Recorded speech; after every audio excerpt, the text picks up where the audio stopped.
Listen closely, because what I'm about to tell you was never meant to leave the soil where it happened. It begins with a whisper buried under the rotting floorboards of a Louisiana plantation house, a whisper that only surfaces when the night is too quiet and the past refuses to stay dead. They say if you stand on that veranda after midnight, you can still hear a woman's breathless confession, half desire, half terror, spoken to a man she should have feared more than God himself. The story the world remembers is simple: a plantation mistress who lost control of her own judgment, and a field hand whose influence spread like wildfire through every corner of her empire. But the truth beneath that story is darker, because this wasn't a romance, and it wasn't rebellion. It was something far more dangerous, a shift in power that began with one forbidden choice and ended with the unraveling of a system built on lies. Picture it. The year is 1854. The Montrose plantation stands like a whitewashed monument to hypocrisy. Porch columns gleaming, roses manicured, endless cotton fields shimmering in the punishing heat. Everyone believes Lady Beatrice Montrose is the one in control, the last of her bloodline, trained since childhood to command without blinking. But inside her, the part she never lets the world see, there lies a fracture. A quiet, aching fracture widening with every decision she makes. And then Samuel arrives. A man who shouldn't exist inside the slave system, intelligent, literate, disciplined, and quietly defiant. He's the kind of man who changes the temperature of a room simply by stepping into it. The kind who looks his supposed betters in the eye and sees straight through them. The kind who understands that power doesn't come from titles. Power comes from belief. And the others believe in him. Even before she does. She doesn't know it yet. But by the time she calls him to her study after sunset, the first domino has already fallen. The moment she lets him speak to her as an equal. No trembling, no fear. That fracture inside her widens into a fault line. Her father's rules, society's rules, the unspoken codes that governed every breath on that land, they begin to crack. And once a woman like her starts to crack, the entire world around her begins to shift. By the time night swallowed the plantation, something else had already begun to stir. Something neither of them could name, but both of them could feel. The Montrose house loomed behind her like a silent witness, its windows flickering with lamplight, its halls lined with the ghosts of ancestors who would have spat at the idea of what she was about to do. Lady Beatrice walked its corridors with a measured calm, but inside her, a war-raged duty against desire, order against curiosity, fear against a dangerous kind of awakening. Samuel stood in her study again, summoned, but not subdued. He carried himself the way some men carry secrets, with an invisible weight that makes others straighten their backs and watch their words. He didn't bow his head. He didn't shrink, and that alone was enough to shift the balance of the universe within those four mahogany, paneled walls. She told herself she'd brought him there to discipline him, to question him, to exert the authority expected of her, but every sentence she began seemed to unravel before it reached her lips. Because the truth, an unthinkable, forbidden truth, was that she wanted answers she had no right to want. "How is it," she asked him quietly, "that you walk this place as if it belongs to you?" He didn't smile. He didn't break eye contact. "Because fear gives power," he said, "and I stopped fearing a long time ago." Those words, they hit her like a blade sliding between ribs. She'd lived her entire life on a foundation of fear. Fear of scandal, fear of weakness, fear of losing the reputation her father built. Yet here stood a man who was denied everything, stripped of everything, and carried himself with more sovereignty than any landowner she'd ever known. She stepped closer without realizing it. The way he stood, the stillness in him, the gravity. It pulled her in like a current. It was not romance. It was not lust. It was something deeper, something the old world had no vocabulary for, a recognition of power that transcended the boundaries of law, blood, and status. Outside, the wind rose. The shutters shook.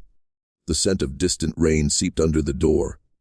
Storms in Louisiana had a way of revealing truths, ripping off the roofs of houses and the masks people wore inside them. But the real storm tonight was human, and as she stood a breath away from him, Lady Beatrice felt the ground shift beneath the order she'd been sworn to uphold. She wasn't losing control. She was surrendering to a force greater than control itself. The night after that meeting did not pass like any other. Sleep refused to come. Beatrice lay in her four-poster bed as the storm raged outside, lightning carving white scars across her ceiling, thunder rattling the bones of the house. Yet it wasn't the weather that kept her awake. It was the echo of his voice, the certainty in it, the conviction of a man who should have been powerless, but somehow wasn't. She had spent her entire life surrounded by men who pretended to be strong. Bankers, politicians, overseers, suitors who treated charm like currency and authority like performance. But Samuel's strength wasn't an act. It wasn't loud. It wasn't barked or flaunted. It existed in the quiet, in the way he held his silence like a weapon sharper than any blade. By dawn, she realized something terrifying. He had placed a thought in her mind that she could not unthink. Not desire, not fantasy, not rebellion, but questioning. And once a woman of her status begins questioning the moral foundations of her world, the entire house of cards built around her starts to tremble. The next morning, she stepped onto the veranda expecting to see the plantation behaving as it always had. But everything felt different. Subtle, but unmistakable. The workers in the fields moved with a rhythm that seemed less mechanical. Their posture, straighter. Their eyes, more alive. It wasn't defiance. It wasn't overt rebellion. It was something more dangerous: hope. Samuel was in the north field, carrying himself like a man who understood his influence better than she ever had. He wasn't raising his voice. He didn't need to. Others gravitated toward him naturally, as if drawn to a flame they'd been starved of their entire lives. Caldwell, the overseer, noticed it too. His narrowed eyes followed Samuel's movements with a suspicion bordering on fear. And Beatrice saw it clearly. The overseer was losing control, though he would never admit it. She felt a chill as she realized that Samuel wasn't disrupting the plantation. He was reorganizing it. She shouldn't have gone down to the fields. She knew that. A mistress walking alone among the rows was a breach of the invisible rules she'd been raised with. But something compelled her. Curiosity, anxiety, maybe even instinct. When Samuel saw her approaching, he didn't look surprised. He looked prepared. "Why are you here?" he asked, not disrespectfully, but with a gravity that suggested the answer mattered more than she understood. "To understand," she said, and for the first time, she felt the truth of it down to her bones. She was no longer the one questioning him. She was the one being questioned.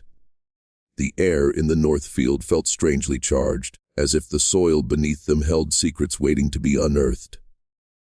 Beatrice had walked these rows since childhood, watched harvests rise and fall, listened to the endless hum of labor like background music to a life she never questioned. But this morning, every familiar detail felt sharpened, alive, almost accusatory. Samuel stood a few paces from her, the early light outlining him like a silhouette carved from certainty. He didn't bow, didn't avert his eyes. He simply waited, calm, steady, unshaken. It struck her then how rare it was to meet a gaze that held no fear and no expectation of violence. That absence alone made her pulse quicken. "You want to understand?" he repeated, his voice low but carrying. "Then look." He didn't gesture dramatically. Instead, he turned slightly, and her eyes followed the line of his sight. A group of workers nearby moved with a quiet coordination she had never seen. They communicated with glances, with nods so subtle she might have missed them had she not been paying attention. They seemed organized, united, and they were watching her, not with panic or obedience, but with something far more unsettling: awareness. Beatrice felt her throat tighten. "What are you doing?" she whispered, unsure if she wanted the truth or to run from it. Samuel didn't answer immediately. He stepped closer, not enough to break propriety, but enough that his presence wrapped around her, like a question she wasn't ready to face. "I'm doing what the world refuses to," he said softly. "Teaching them they're more than what they've been told." Her stomach nodded. "You're going to get them killed." "No," he said, eyes steady. "I'm going to get them ready." The meaning landed like a blow, not rebellion, not yet, but preparation, structure, hope weaponized into something far more powerful. Caldwell's voice cracked across the field. "Mistress! You shouldn't be down here." Beatrice flinched. Samuel didn't. The overseer approached, boots stomping through the dirt, hand resting near the whip at his belt, as if its presence alone reasserted control. His face was already red with a mix of authority and fear. "I'll escort you back to the house," Caldwell insisted. Before she could respond, Samuel spoke. Quiet, calm, but loaded. "She came here on her own." Caldwell turned on him. "You mind your place?" Samuel's expression didn't change. "I know my place, do you?" The workers froze. Beatrice's breath caught, and Caldwell, the man who had ruled these fields through terror, took an involuntary step back. It was the smallest shift, but it changed everything. Silence fell over the north field like a held breath. Even the wind seemed to pause, as if the world itself waited to see what Caldwell would do next. The overseer's hand twitched near the whip at his belt, but he didn't draw it. Beatrice had never seen him hesitate, not once, not in all the years she'd known him. Fear was an emotion he inflicted on others, not one he wore. But now it clung to him like a second skin. Samuel stood unmoving, not threatening, not retreating, simply present. That, Beatrice realized, was what terrified Caldwell. Power expressed in silence. Authority without a shout. Influence unpurchased and unpermitted. The workers exchanged glances. Not panicked ones, questioning ones. Beatrice felt the shift deep in her bones. "Come with me," Caldwell said again, but this time his voice cracked at the edge. He wasn't giving an order. He was making a plea. Beatrice straightened her spine. "I will return when I choose," she said, surprised by the steadiness of her own tone. Caldwell blinked, stunned, as if the ground beneath him had tilted. She stepped closer to Samuel, not beside him, not aligning herself with him, but close enough to signal that she was not retreating. Close enough that Caldwell saw it. Close enough that the workers saw it too. Samuel didn't look at her. He didn't need to. His attention remained locked on Caldwell, who now seemed to be shrinking inside his own authority. "Get back to work." Caldwell barked at the field hands, trying to reclaim control, but the command lacked force. The workers moved, yes, but slowly, deliberately, as if performing the gesture of obedience without the belief behind it. Beatrice had never witnessed such a thing. They weren't defying, they were evaluating. This was how structures collapsed, not with fire, but with doubt. Caldwell's jaw tightened. He turned sharply and stalked back toward the main road. But Beatrice sensed it. He wasn't going to report to her father, or the house steward. He was going to gather allies, or weapons, or both. When he was out of earshot, Beatrice finally found her voice. "He will come back." Samuel nodded. "Yes." "With others." "Yes." "And you're not afraid?" He finally looked at her then, really looked. "Fear isn't the enemy," he said. "It's the compass." She swallowed. "Meaning?" "It points us toward what we can't ignore." A chill danced down her spine, though the morning had grown warm. "What are you pointing toward?" she whispered. Samuel's gaze swept the fields, the horizon, the house on the hill. Change, he said, and the way he spoke the word made her understand something she had resisted until now. Change was already happening, whether she was ready or not. The storm that Samuel spoke of did not arrive in thunder or rain. It came in whispers. By mid-afternoon, the plantation had settled into a deceptive calm. Workers moved through their tasks with practiced rhythm, yet every motion felt threaded with vigilance. Beatrice sensed it as she walked the veranda. The watchfulness, the way conversations in the yard cut off the moment she passed. The way Caldwell's absence created a hollow tension rather than relief. He hadn't returned. That alone was a warning. Her father had left before dawn for a meeting in town. He wouldn't be back until evening, and the household staff seemed to sense she was unguarded in more ways than one. When dinner preparations began, the kitchen was too quiet, the servants too focused on their work. No one met her eye. They knew something was coming. By the time the sun dipped low, streaking the sky in red gold, Beatrice's nerves were stretched thin. She stepped outside, drawn by a pull she didn't fully understand. The fields were dim now, silhouettes and shadows. But she could see him, Samuel, standing near the old well, as if he'd been waiting for nightfall. Her feet moved before her mind decided to follow. "You knew Caldwell wouldn't let this go," she said when she reached him. Samuel's expression was unreadable in the fading light. "Men like him don't know how to let go." She swallowed. "What will he do?" Samuel considered this, gaze drifting toward the tree line. "He'll look for the kind of man who believes violence proves power." A chill swept through her. "There are many like that." "Yes," he said, "but only a few who act without thinking first." Beatrice felt her pulse hammering. "Samuel, if he comes back with others." "He will." She bit her lip hard enough to taste iron. "Then why aren't you preparing? Why aren't you hiding the workers? Moving them? Something?" His eyes met hers in the half-light, calm but intense. "Because panic is how you lose.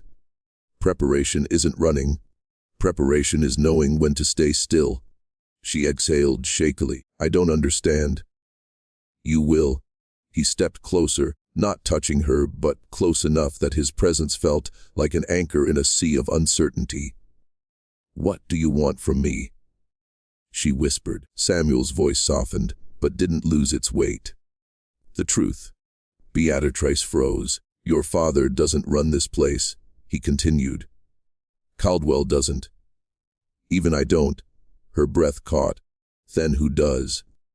He took one step back and gestured toward the fields, toward the people who moved through them, toward the land itself, toward something larger than any one man. "The ones who believe change is possible," he said, "and I need to know whether you're one of them." A distant sound cracked through the twilight. A branch, a boot, a gun being cocked. Beatrice's blood ran cold. Samuel didn't look startled. He looked ready.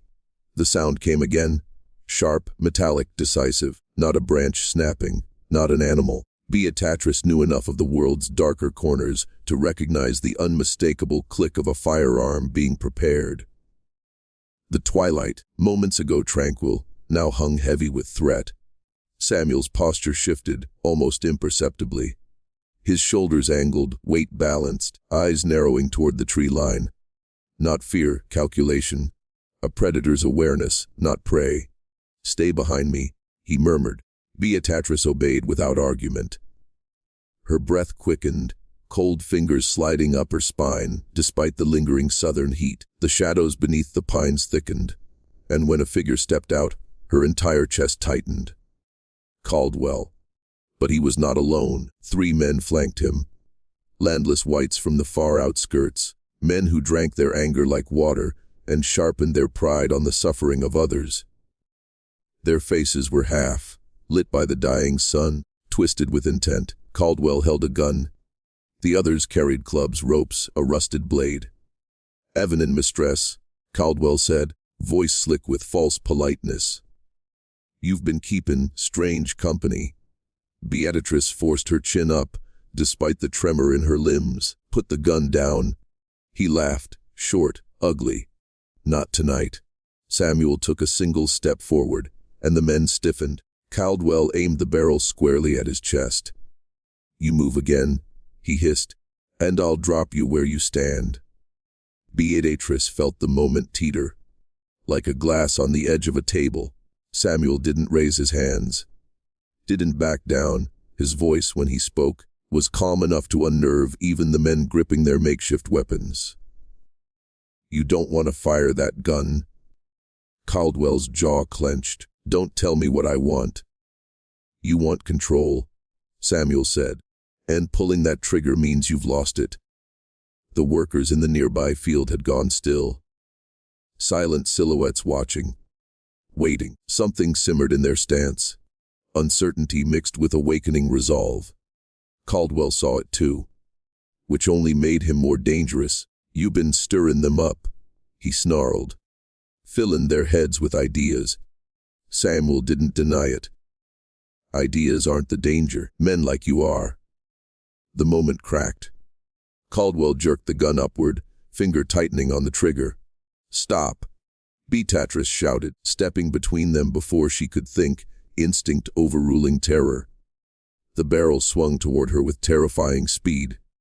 Caldwell froze, eyes wild. "Move, mistress. This ain't your fight." Her voice trembled but did not break. "No, it became my fight the moment you brought weapons onto my father's land." A beat of silence pressed between them. Then Samuel spoke, soft but razor-sharp. "Beatrice, step back." She didn't move. Caldwell's finger twitched. The workers edged closer. The world held its breath. And then, from behind the barn, another voice cut through the tension, sharp and steady. "That gun goes off, Caldwell, and you'll answer to me." Beatrice turned. Her father had come home early. Her father's voice rolled across the yard like a hammer striking iron. Measured, heavy, impossible to ignore. Even the cicadas seemed to fall silent. Caldwell stiffened, knuckles whitening around the gun, as he whipped his head toward the barn. Beatrice's heartbeat thundered in her ears. Her father stepped fully into view. He wasn't dressed for confrontation. No coat, no riding gloves.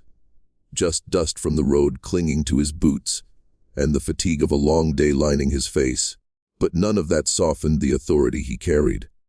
It radiated from him like heat. "Put the gun down," he said again, quieter this time, but far more dangerous. Caldwell swallowed. "Sir, I can explain." "No explanation begins with a firearm aimed at my daughter," her father replied. Samuel shifted slightly, the first movement he had made since the confrontation began. Beatrice could feel tension radiating from him, like a second heartbeat. Her father's gaze moved from Caldwell to Samuel, then back to the hired men standing in the shadows. His eyes hardened. "All of you, drop your weapons. Now." One of the rough men let his club fall to the dirt. Another hesitated, until her father took a single step forward. Then his blade clattered to the ground. But Caldwell didn't yield. "Sir," he said, voice cracking with the strain of holding on to power that was slipping like sand through his fingers. "You don't understand what he's doing. He's turning them, making them think they don't need to obey." Her father's jaw tightened. "They obey me, not you," Caldwell sputtered, a man unraveling before their eyes. "He's dangerous," Samuel finally spoke, "not as dangerous as fear." Those words hung in the air like smoke. Her father looked between them, reading something deeper than the moment.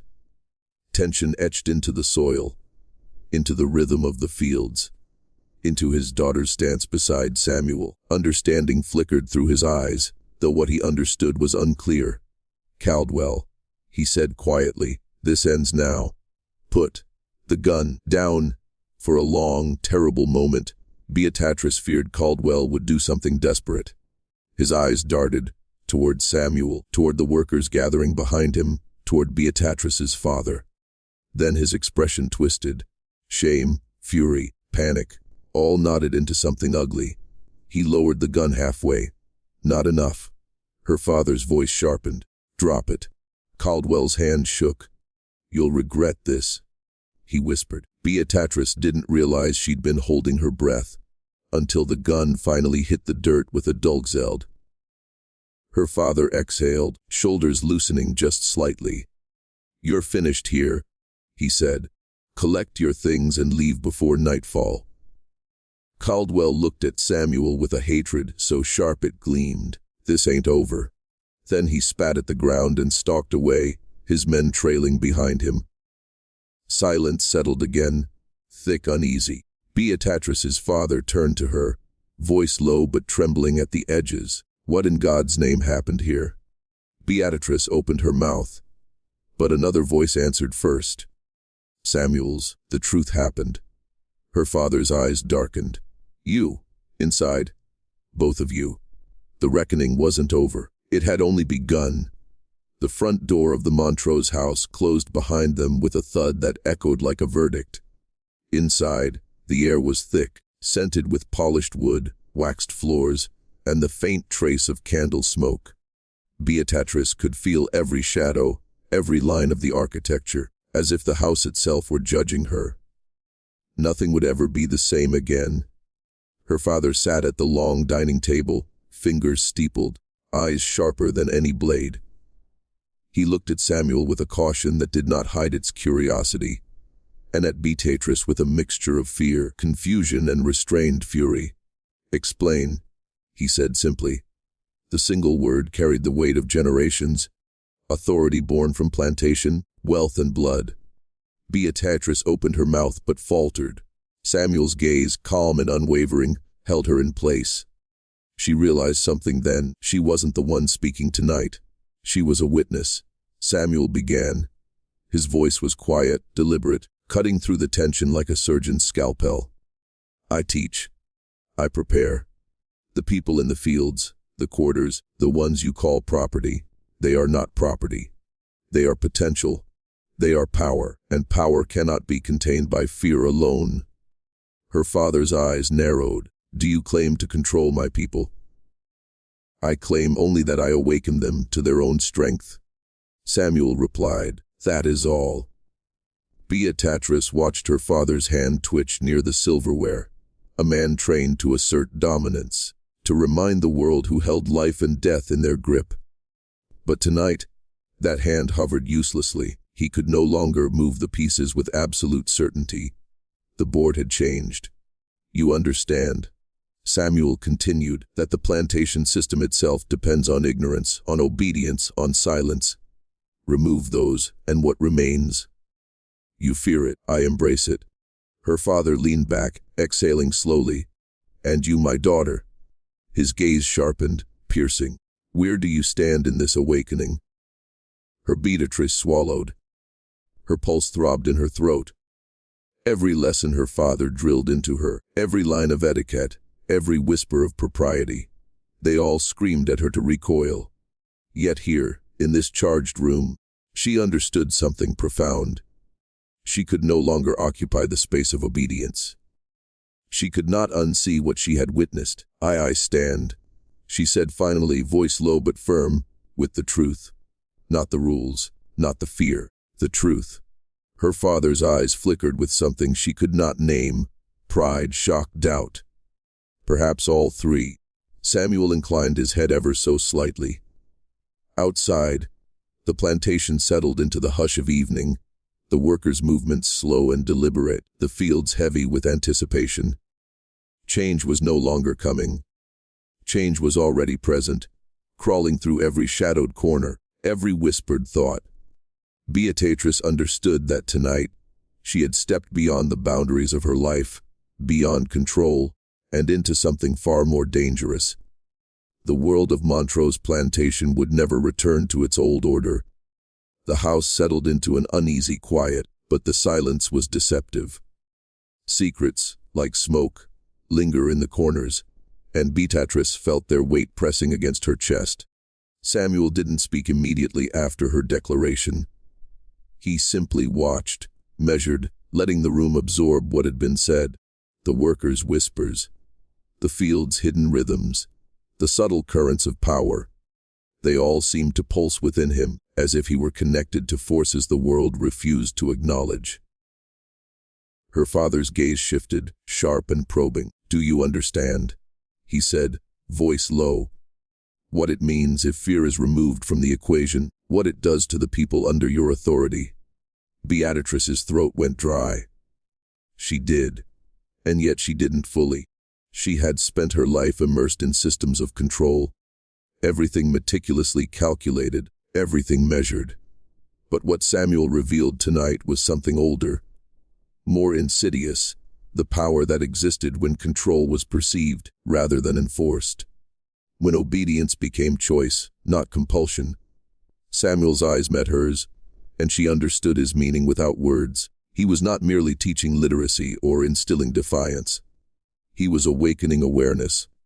Every small act of courage, every stolen glance, every whispered lesson was a seed planted in soil enriched by oppression, watered by years of fear.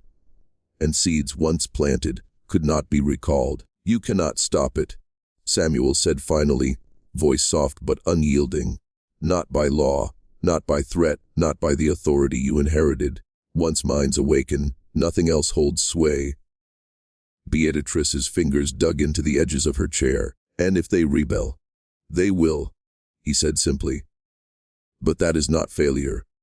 That is evolution." Her father's expression darkened, a storm gathering in the folds of his face. "Evolution is chaos," he whispered. "Chaos destroys everything." Samuel's lips curved ever so slightly, almost imperceptibly. "Chaos destroys false order. It clears space for what is real, what has been hidden, what has been suppressed. And in that space, truth walks free." Beatrice felt a shiver run down her spine. This was the moment she had been afraid to reach, the precipice she had been warned never to approach. Here, in the quiet of the study, the plantation itself seemed to hold its breath. The fields outside, the quarters, the trees, even the air seemed poised to witness the revelation. Her father finally leaned back, jaw tight, hands clasped like shackles. Beatrice knew he was realizing the depth of what had been set in motion. And then she heard it. Not words, but a thought carried through the room, a subtle vibration in the air, like the whisper of a force long denied. "The truth will not be contained." She exhaled slowly, tasting the danger in the air, tasting the weight of knowledge she could never unlearn. Some things, once seen, cannot be unseen, and some truths once acknowledged change everything. Night deepened over Montrose Plantation, but darkness did not bring comfort. It brought clarity. Beatrice sat in her father's study, candlelight flickering across the walls lined with books that had once symbolized order, knowledge, and control. Tonight, those same volumes seemed hollow, like reminders of a world built on illusion. Every line, every passage, every word carefully chosen by ancestors to maintain power now felt like a veneer. Thin, fragile, easily shattered. Samuel stood near the doorway, his presence a constant reminder that control was no longer absolute. He didn't speak. He didn't need to. Power is often silent, he had already shown her. It waits invisible until it demands recognition, and recognition had come. Beatrice's mind wandered to the quarters, to the fields, to the countless eyes that now carried a flicker of knowledge, of hope, of agency. It was intoxicating and terrifying. The plantation's legacy, the wealth her family had built on suffering and obedience, was no longer immutable. Samuel had pulled back the curtain, revealing the machinery of control for what it was, a lie maintained by fear and complacency. She could see now how easily that machinery could crumble. One idea, whispered in the right ear, could spread like wildfire. One act of courage could topple centuries of perceived order. And Samuel had become the instrument of that inevitability. Her father's voice broke the reverie. "You're changing everything," he said, low, almost a growl. "You've broken the rhythm of this place." "I'm revealing it," Beatrice corrected, voice steady despite the unease crawling through her veins. It was already broken. You just couldn't see it. Her father's eyes narrowed. And what of morality? Society? The law. Morality is often dictated by those with power, Samuel said, stepping forward. Law is written to protect those same people. And society thrives on obedience, not truth. Change requires all three to be questioned. Beatrice felt the weight of Samuel's words settle into her bones. This wasn't about rebellion in the ordinary sense. It wasn't a strike against her father or the plantation itself. It was something subtler, darker, the awakening of consciousness.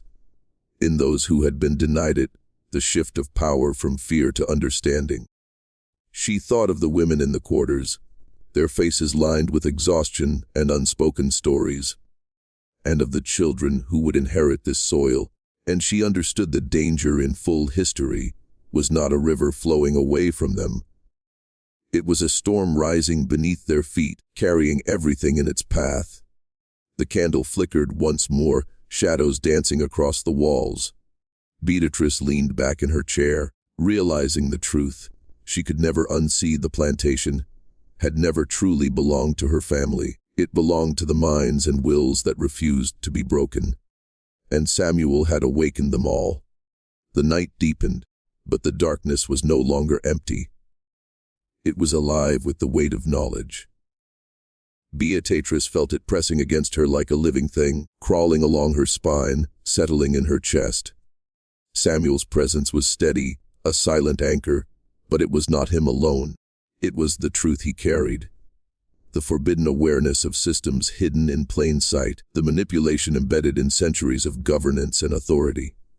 She realized that she had been trained to see only what was convenient, what reinforced her sense of control, what masked the deeper currents flowing beneath every law, every tradition, every expectation. Samuel's eyes, dark and unyielding, caught hers. "Do you understand now?" he asked, voice low, commanding. "The plantation, your world, it isn't merely land and labor. It's a system built to control minds, to suppress thought, to weaponize obedience, and fear is the cornerstone." Beatrice's fingers dug into the chair arms. She had felt fear countless times, its icy grip on her heart, its silent tyranny over those she ruled. But never before had she felt it exposed in such clarity, recognized as a tool wielded by invisible hands over generations. This wasn't oppression of flesh alone, it was the conquest of spirit, the silent cultivation of compliance. "Power," Samuel continued, "is not in force. It is in what people believe they cannot challenge, and once they see the lies for themselves, once they taste the possibility of freedom, control slips away." Beatrice's pulse quickened. She understood. Her father's authority, Caldwell's brutality, even her own inherited status. They were illusions held together by expectation, tradition, and fear. All of it could fracture with a single revelation, a single act of awareness. She thought of the women in the quarters, their bodies weary but their minds awakening. The whispered conversations Samuel had fostered in secret. Knowledge was contagious. Consciousness could not be chained. And yet, with every revelation came danger. A liberated mind could be a powerful ally, or a weapon against her own fragile world. "Say it," Samuel said suddenly, his voice soft but insistent, the weight of command in every syllable. "Say it and know it." Beatrice hesitated, then whispered the phrase he had been guiding her toward. Twice, as if engraving it into the very fabric of her beings. "The mind is mine. The truth cannot be silenced. The mind is mine. The truth cannot be silenced." The words resonated through her like a ritual, a declaration, a covenant. The house seemed to exhale, acknowledging what had been awakened. She understood then that nothing would ever be the same. Not the plantation, not her family, not herself. And in that darkness, she felt the first thrill of a terrifying, intoxicating freedom, the freedom to see, to question, and to act. The night air outside was heavy with the scent of cotton and wet earth, the distant chorus of cicadas carrying an almost ceremonial cadence. Beatrice moved through the corridors of the Montrose house, the weight of her own awakening pressing on her chest. Samuel followed silently, a shadow moving alongside her, his presence both comforting and unnerving. Each step she took was deliberate, like walking on a tightrope stretched above the precipice of a world she had never fully understood. Her thoughts returned to Samuel's arrival weeks before. The way he had looked at her, unflinching, unbowed, unafraid, how easily he had dismantled her assumptions, not with violence or argument, but with his gaze, his patience, his unshakable humanity. And then there was the revelation that had cut through the very foundation of her existence, his seed. Not just a single act of desire, but a legacy stretching invisibly across the plantation. The women in the quarters, the children who ran barefoot through the fields, the very soil itself, they carried it now. Samuel's presence was no longer just a man's defiance. It was a force, a contagion of possibility, an overturning of centuries of domination and expectation. Beatrice felt a knot tighten in her stomach, a mixture of awe, fear, and something darker, desire tangled with horror, intimacy fused with the grotesque reality of inheritance and power. She realized that the plantation's true danger was never rebellion alone. It was what rebellion revealed: the vulnerability of the masters, the fragility of systems built on exploitation. Caldwell had known it instinctively. The way he had lunged for weapons and aimed at Samuel, her father had sensed it too, though he had yet to articulate it aloud. Knowledge was the weapon, awakening the unacknowledged, and Samuel had mastered both. Beatrice paused at the doorway leading to the quarters. Shadows flickered across the wooden cabins, the faint light revealing figures that moved with quiet precision, eyes bright in the dark. She understood, finally, that every whispered lesson Samuel had taught, every subtle act of defiance, had created a network, invisible and unbroken, of minds ready to act. Desire, she realized, had been the entry point, the temptation that shattered propriety and revealed truth, but it was knowledge and foresight that now determined fate. Samuel had not merely seduced her body, he had seduced the world she thought she controlled, rewriting its rules, reshaping its power structures with every quiet, deliberate act. The plantation would never recover its old order, and neither would she. Her chest tightened. She understood at last to witness such power, to touch it, to live in its shadow, was to be irrevocably changed. There was no turning back. The shadows in the quarters seemed to move with purpose now, deliberate, almost sentient. Beatrice stepped inside one of the cabins, feeling the heat of the evening pressing through the thin walls. Her eyes swept over the faces around her, women and men, young and old, whose existence had been shaped by fear, labor, and silence. But tonight, those same faces carried a spark she had never seen before: recognition, understanding, and a quiet defiance. Samuel had lit that spark, and it was contagious. She realized, in a chilling moment of clarity, that the plantation had never been simply about work or wealth. It was a system of invisible levers, psychological controls embedded in every glance, every command, every social ritual. The overseers, the laws, the punishments, they were all instruments of obedience, designed to maintain a hierarchy not through strength, but through fear and internalized submission. And she, Beatrice Montrose, had been complicit, trained from birth to enforce and believe in a system that crushed human potential. Samuel's hand brushed past hers as he moved toward a small group of young women. "The body can obey," he said softly, "but the mind, never." His words carried a weight that seemed to press against the walls, pressing upon every soul in the room. Beatrice understood then that this was the true revolution, not a riot, not an uprising, but the quiet, unstoppable awakening of consciousness. Every thought that broke free of fear was a rebellion, every whisper of knowledge a weapon. Her gaze drifted to the far corner, where a girl no older than 12 hid her eyes, trembling. Beatrice approached slowly. "You are not property," she whispered, almost as if the words themselves were sacred. The girl looked up, confusion and hope tangled in her gaze. Samuel had taught her to read, to write, to imagine a world beyond the plantation's fences.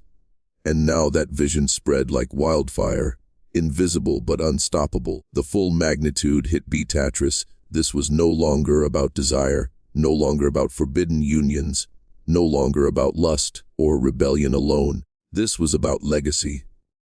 Corruption passed down through generations, suppressed truths buried beneath etiquette and economics, psychological chains that had been forged and maintained in silence.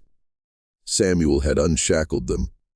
Beatrice felt the cold thrill of comprehension. Every suppressed truth, every secret history, every lie told to maintain power, now had a witness.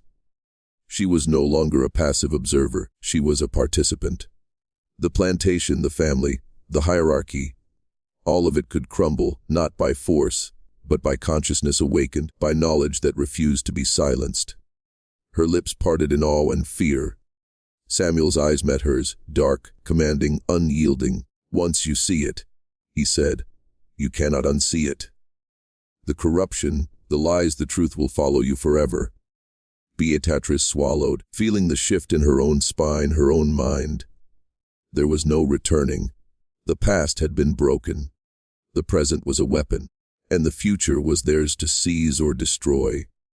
The dawn was pale and thin, cutting through the plantation like a blade, but Beatrice felt no warmth from its light. She stood at the veranda, watching the fields stretch endlessly, each row of cotton a silent testament to labor, oppression, and the illusions of control. The air was heavy with humidity and secrets, but it carried something new, something electric, fragile, and irrevocable. The plantation was awake, and so was she. Samuel stepped beside her, calm, commanding, the embodiment of the change she had glimpsed, and now lived. He did not speak immediately. His presence alone reminded her that the world she had inherited, the rules she had obeyed, the hierarchy she had enforced, all of it was now an artifact, fragile, obsolete. Every glance, every gesture, every suppressed truth had converged here in this quiet dawn, and the weight of it pressed against her chest like an unyielding force. "Do you understand what has happened?" he asked, voice low, almost a growl beneath the birdsong and the rustle of the trees. "The plantation is not just land or cotton or laws. It is consciousness, and consciousness cannot be contained." Beatrice exhaled slowly, tasting the fear, the exhilaration, and the terrible clarity of realization. She had crossed thresholds she could never return from. She had seen the machinery of control, felt its pulse, and recognized the fragility beneath the surface. Every hierarchy, every rule, every chain of authority was vulnerable once minds awoke. "And you?" she asked, voice trembling yet firm. "What happens to us now?" Samuel's gaze met hers, unblinking, unwavering. "We bear it. The truth, the responsibility, the power. Once you see beyond obedience, you cannot go back.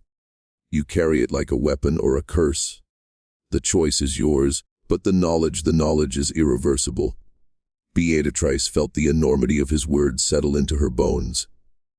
Desire, curiosity, knowledge, rebellion, all had fused into an unstoppable force. She understood, finally, the terrifying and intoxicating power of awakening. Fear could no longer dominate. Authority could no longer deceive. The past had been unmasked, its lies exposed, its manipulations laid bare. She turned her gaze to the quarters, to the workers whose eyes now held a quiet defiance, to the children who had glimpsed a world beyond servitude, to the invisible currents of change flowing through every cabin, every field. She understood the scale, the magnitude, the danger, and the liberation. And in that moment, she felt it, the irreversible truth that knowledge was power, consciousness was freedom, and awakening was both a weapon and a chain. She exhaled, a long, deliberate breath, knowing the world she had known was gone. Forever. Samuel's hand brushed against hers, not touching, merely acknowledging. And she understood, with a clarity that both thrilled and terrified her, that nothing would ever be the same. the plantation, the family, and herself. All would bear the mark of what had been revealed, and there was no returning. The truth had spoken, and it was eternal.